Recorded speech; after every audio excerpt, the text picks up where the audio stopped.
Leslie.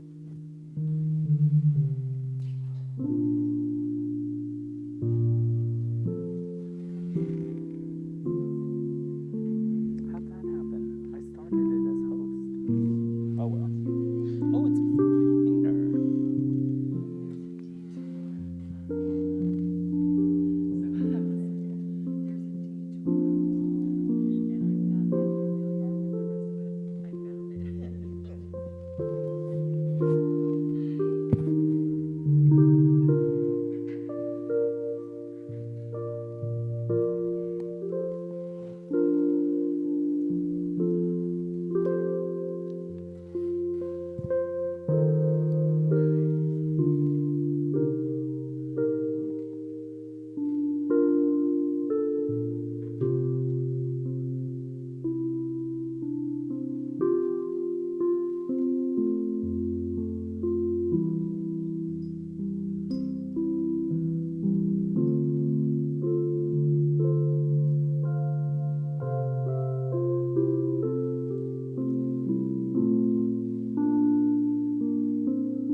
Good afternoon. Thank you all for joining us, and I'm going to share our opening words today from Unitarian minister, the Reverend Theodore Parker, from one of his sermons of Justice and the Conscience, published in 1853. I do not pretend to understand the moral universe. The arc is a long one. My eye reaches but little ways. I cannot calculate the curve and complete the figure by the experience of sight. I can divine it by conscience. But from what I see, I am sure it bends towards justice. Things refuse to be mismanaged long. Thank you, and welcome everyone. We're so glad that you're here. This is our little post-election spiritual renewal time, and we've got some folks in the sanctuary, which we're grateful for, and then we have some folks online, which we're also grateful for, and we're also recording this because what we know today, on this particular day, the 9th of November, is there's going to be some waiting involved, and so we might be watching this, some of you may be watching this later, so we wanted to make sure that we recorded it, so we'll be there as a resource. So if you're here with us, we're really grateful to have you here. If you're with us online, we're glad you're here. And we also are glad if you're watching this later. So let's go ahead and light our chalice.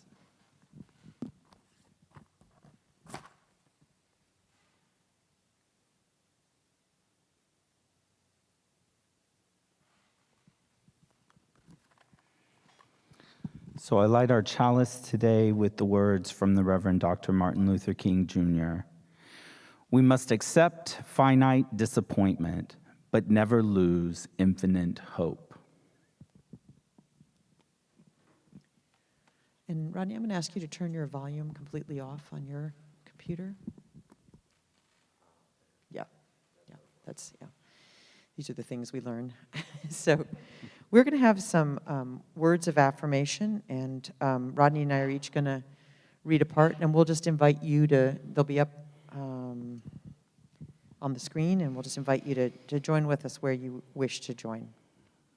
When the world is clamoring louder, our own gentle silences give us precious pause. when the hate would drown out love, Our own strong hearts beat steady and loud. When fears of things beyond our control loom large, We recommit to those small acts of joyful resilience.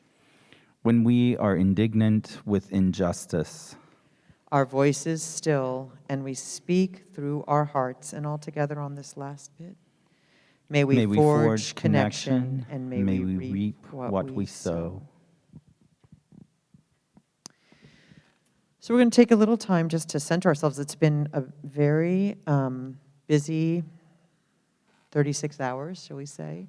And for some of us who've been working long and hard on this election, it's been even a longer time than that. So it's just good to take these times. We are dwelling in a sort of liminal space right now where we don't quite know what the world is going to be. We know that things are better than they could be, and we also know that they are not as resolved as we would wish them to be. And so I just want to invite us to come fully into this space and to just feel ourselves in this place. We are gathered together with people of goodwill and honest intent. We are grateful for that opportunity.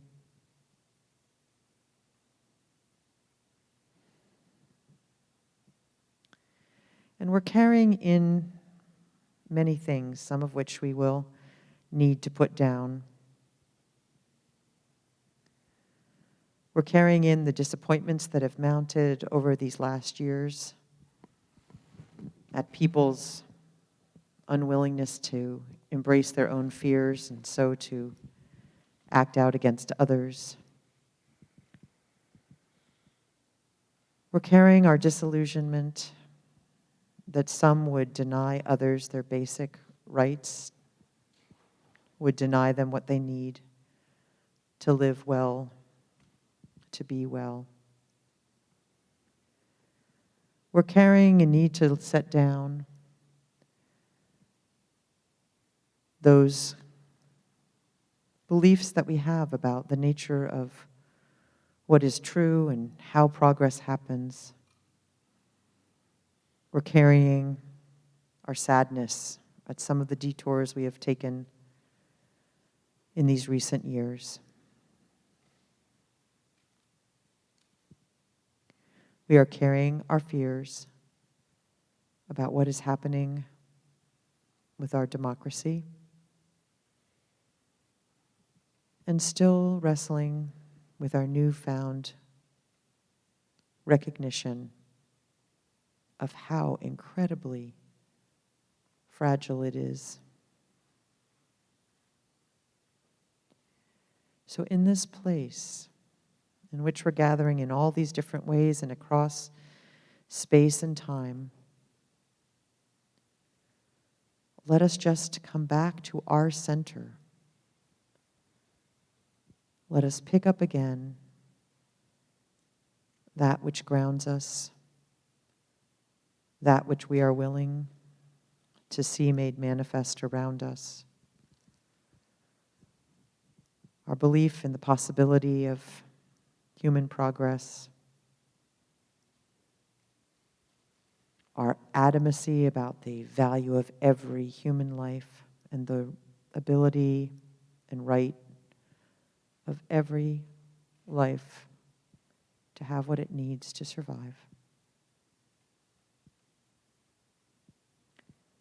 Our conviction that even in the face of larger changes, we can make a difference. Let us take back up those beliefs that we center, and especially our beliefs in our interdependence and how we are bound together,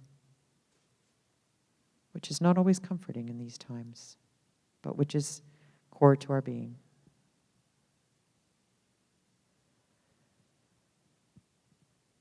Let us just take some time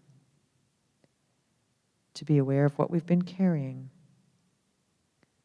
and to set it down for just a little while. For what we know now is that our waiting will continue, our journey will continue. Let us take some time to appreciate being here in this place in whatever way we are here. And let's share a few minutes of silence together.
So now, as we come back together,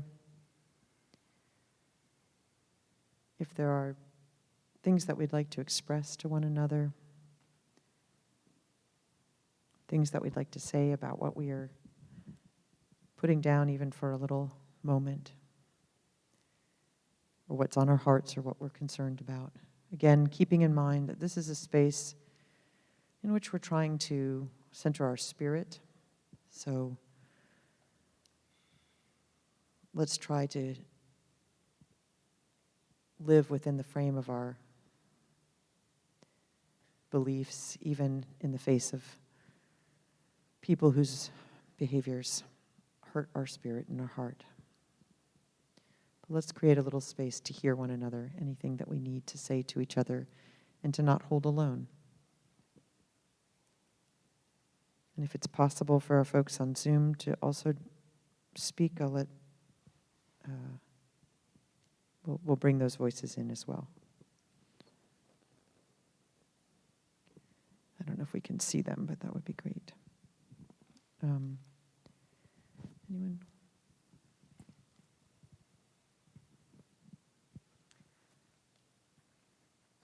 I'm grateful to be here today with all of you. Okay. I was up until about 3 a.m. and then up quite early this morning. And I'm feeling some relief, some hope that I really didn't expect to feel. I think change takes a long, long time. I've spoken with some friends and family this morning who are discouraged that everything didn't flip to the way we would like it to be. But we talked about historical perspective on change. It just doesn't happen overnight. But what did happen was democracy survived, and I'm so encouraged by what I heard about long lines at colleges and universities. So our youth brings us hope. And a certain former president, I understand, is yelling and screaming at everyone, and that brings me hope too. Okay, I'm Mary, and one of the things that I'm reflecting on this morning, after reading some analysis of some of the results, is I think, for me, our 8th principle is becoming more and more relevant, because I saw a graph of the breakdown of the vote, and I do really think that there's a huge disconnect for a lot of people, and I personally would like to understand it better and find out what I can do. Mary Helen.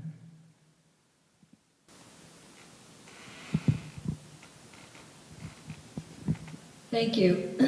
I'm so glad to be here, just sharing with all of you. The reaction that I have that is sort of surprising me is just a gratitude that there has not been violence and widespread disruption of any sort. I think that would have been really unfortunate. And so we recommit to just being present for what is, even though it is difficult. We will need to keep on keeping on. Thank you all for being here.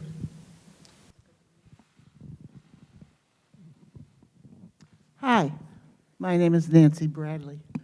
My husband and I were, well, I'm a Chicago girl, so we were precinct captains. I think they call them organizers here for our precinct. And I have to, also, we went on a short vacation, and that we left the day that our ballots were mailed to us. We had held the mail. The mailman was kind enough to hide our mail in the bushes where the sprinklers went off. So I had paper mache for mail.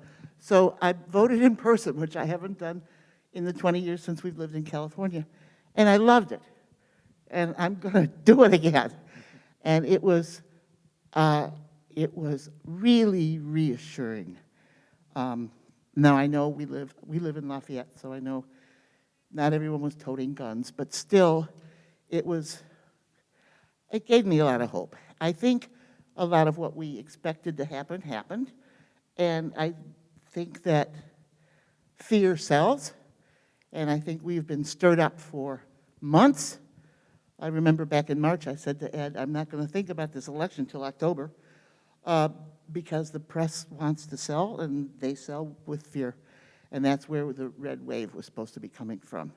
I think this country is divided almost in half, and the one thing that doesn't please me, and I'm glad to hear about the kids in line, because we've did a lot of demographics, Ed and I did, personally, just for our own knowledge.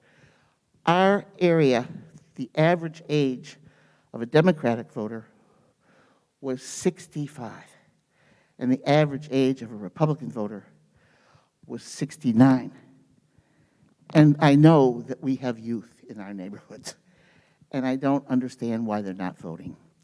But when I was 21, I was so thrilled to vote, I could hardly believe it. I could hardly stand it, I was so thrilled. And we've got to engender that thrill in our young people. We're not doing it. And we've got to. So that's what I'm thinking about for the future. Thanks for listening.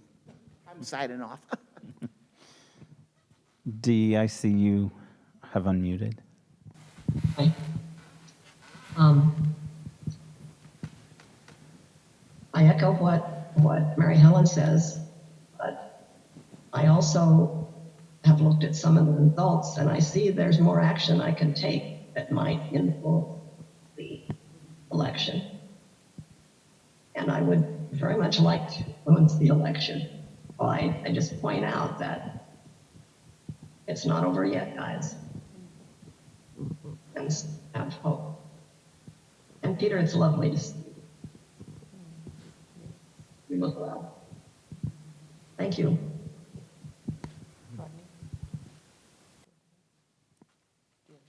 Oh.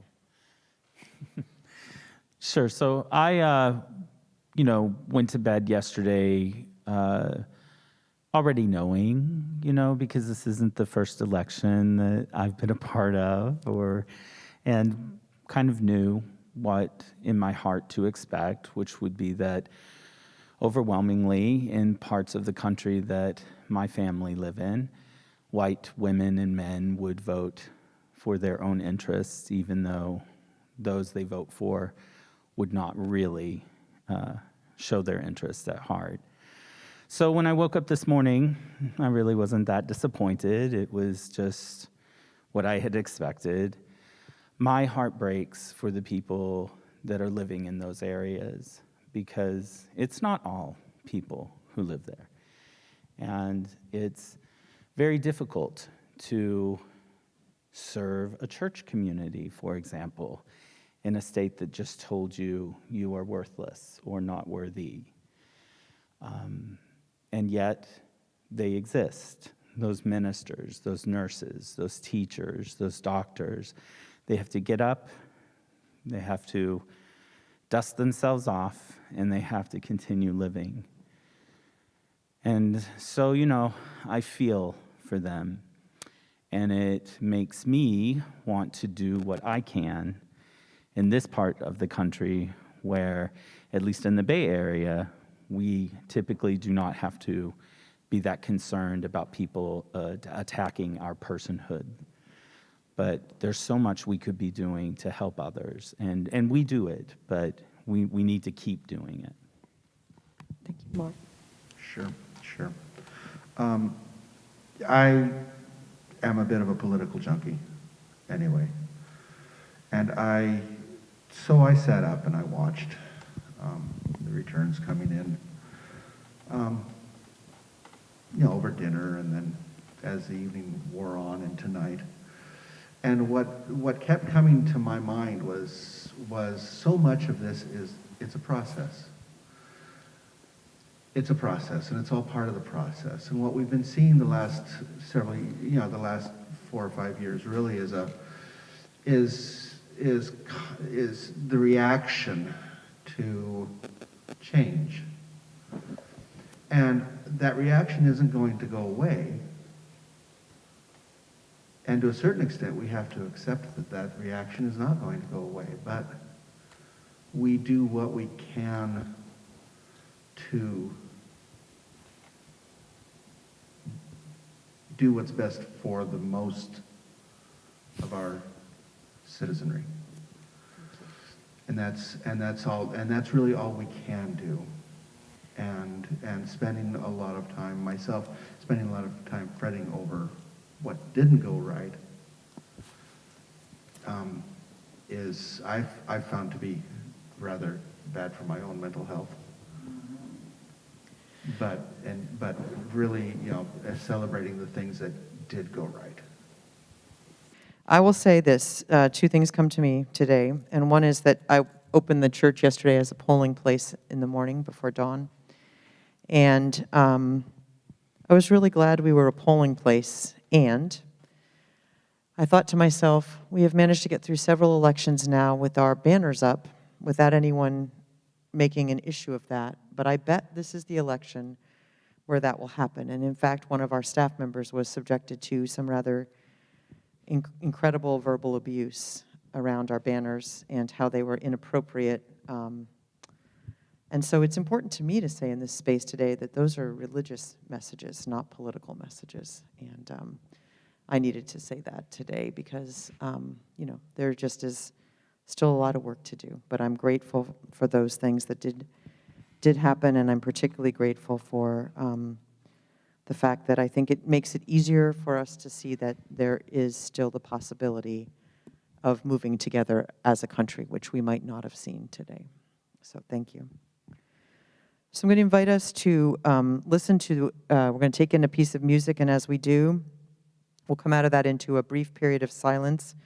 And I'll be asking you once again to think about what it is you need to let go of and what you need to take up in this time, because we know that this election is just one point in the long process for what we now know is fighting for the continuation of our democracy. And so I'd invite us to think about what we want to let go and what we want to take up. And if you're in the sanctuary, we have, Nancy has to move into the front row here. Sorry, Nancy, you can't be in the back row, or I'll bring it to you. But we have some shells representing the things that we need to let go of. We have some turkeys running by making a lot of noise. If you hear what sounds like yelling in the background, it's a flock of turkeys running by the sanctuary. And then we have some cranes, and that'll be the cranes will be the taking up, the shells will be the letting go. So those of you at home, find something that works for that. And those of you watching later, you can also find something. The turkeys are being very loud. They're now running back the other way, yelling. So that will be good. Yes. Why does the shell mean letting go? No, the crane will, it's going to be something heavy that you can put down. It's heavier than the crane. So I'll do that in a second, yes. So let's take a moment and just allow ourselves to just reflect a little bit about what we want to let go and what we want to take up in this time, which will be just the next weeks before us, while things will be uncertain, and also the greater time that is before us in our continued struggle to be part of preserving our democracy. So let's just take a couple minutes in silence together, and then we'll hear from one another one more time as we close.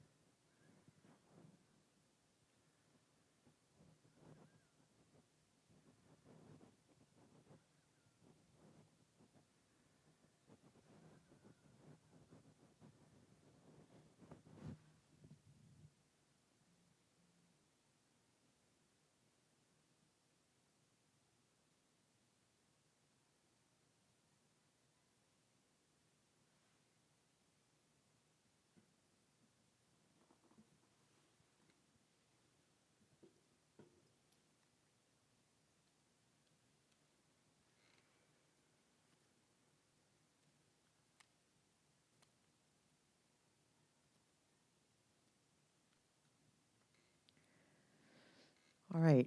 For those of you who are in the sanctuary, we have the symbolism of our cranes and our shells, which are heavier than the cranes, which is why they're representing what we're letting go. And so I'll just invite us and this isn't going to be a long share, just really a phrase for each perhaps about, and we'll alternate. I'll let Rodney alternate us between folks in the sanctuary and folks who are on the screen. We could start on the screen if you want. Dee, can I invite you to share briefly what you will be letting go and taking up?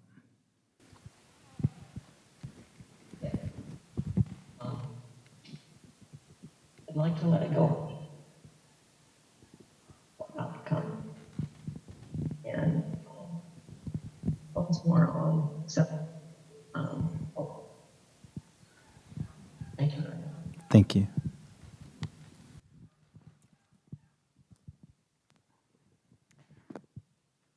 I'd like to let go of the anger I feel toward those that I feel are so gullible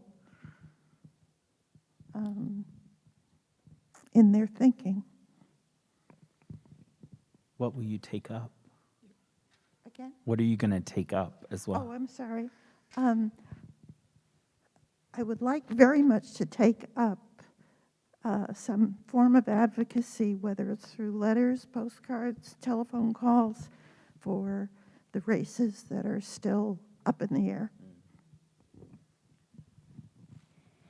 Peter, can I invite you to unmute and share what you would like to let go and take up? Yeah, I'm going to let go of the immediate fear that our country is going to explode. I don't think we can overestimate the importance of what happened yesterday. Plus, there was no violence. We were all afraid that with all these armed poll watchers, that there was going to be violence in the voting. Now, what comes next? Who knows? I mean, this thing is up in the air for one thing. And these people are all mad, really mad, and they're all armed. So the danger isn't over. And what I'm going to do, I'm going to keep writing poetry, whether you like it or not. Thank you, Peter. Yes, I'm going to let go of being triggered by people who are intentionally trying to trigger me. And what I want to work on is, although the lines that we saw on college campuses and other places were heartening in a way, people shouldn't have to wait in those lines to vote. It should be easier for people to vote. So that's something that, and I'm a member of the League of Women Voters, and so that's my effort coming up. Michael, I don't know when you came on, but if you would like to share what you are letting go of and what you are taking up, feel free to.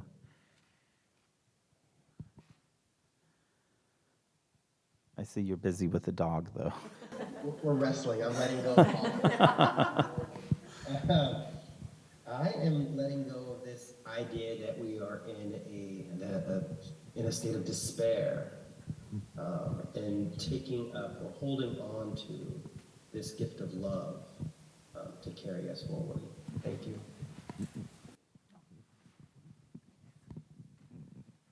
I'm not sure what I'm giving up.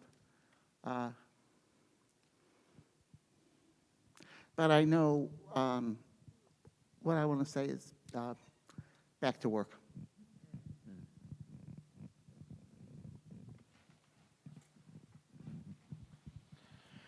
Well, I also am going to try and let go of the animosity that I feel from those who would vote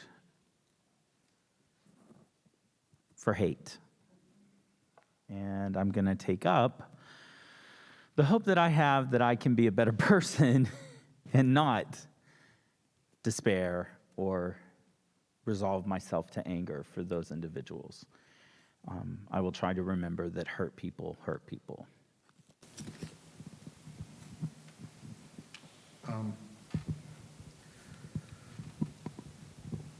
I'm giving up the idea that I can somehow immediately educate, and educate people out of their long-held beliefs. And yet, what I then do is instead just try to plant the seeds and understand that it's a process. Thank you all. I'm giving up the idea of knowing who the line. The reason I thought of that song that we played before from Elvis Costello was the line, "Who are the trusted?" I'm giving up the idea that I actually know that. There may be more people out there that we should be in conversation with, and I'm taking up a continued commitment to do that, not just around election time. Okay, so with that, we're going to have some closing words from Michael, who we're glad joined us. So you won your wrestling match. I sometimes do. And I thought that it would be reasonable to bring you the words of Val Demings, who lost her election bid to Marco Rubio last night. And she said, "This election may be over, but there are dreams that are still alive. I believe in you and in our ability to change the world. And though we may face the difficulties of today and tomorrow, together we are going to fight for our democracy and for the American dream."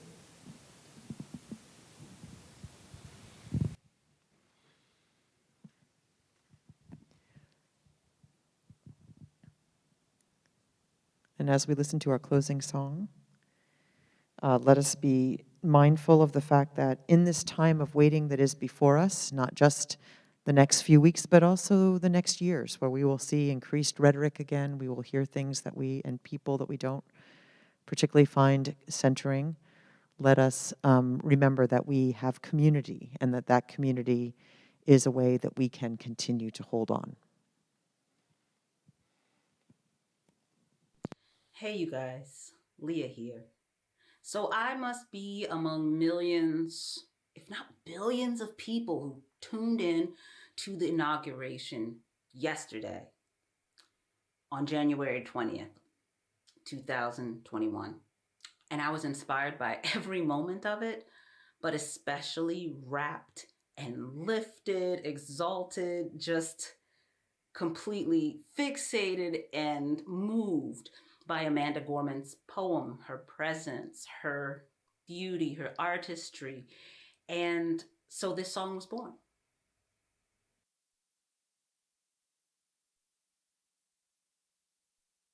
There is always a light when we are ready to see it. There is always a light when we are ready to be it. To see the light, to be the light, to raise our eyes in the dark of night, to climb this hill, together we will. There is always your light in the dark. We are ready to see it. There is always your light in the dark. We are ready to be it. To see the light, to be the light, to raise our eyes in the dark of night and be a gift. Together we will. There is always your light. There is always we are ready to see it. There is always your light. There is always we are ready to be it. To see the light, to be the light, to raise our eyes in the dark of night and be a gift. Together we will. There is always light. There is always dark. There is always light.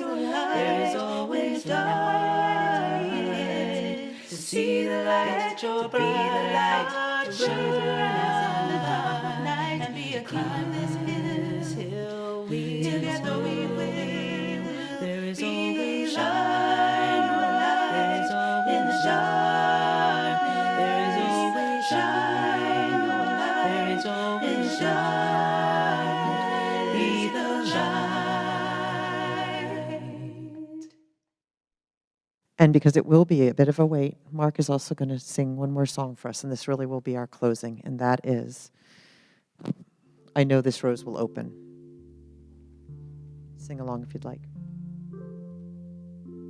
Gotta find my key. I know this rose will open. I know my fears will burn away. I know my soul will unfurl its wings. I know this rose will open. I know this rose will open. I know my fears will burn away. I know my soul will unfurl its wings. I know this rose will open. Thank you all for being here, and thank you for helping create this space. And let us remember that we are here as a community of memory and hope, and offering persistence and resistance as we continue on this important and precious struggle. Thanks for being here.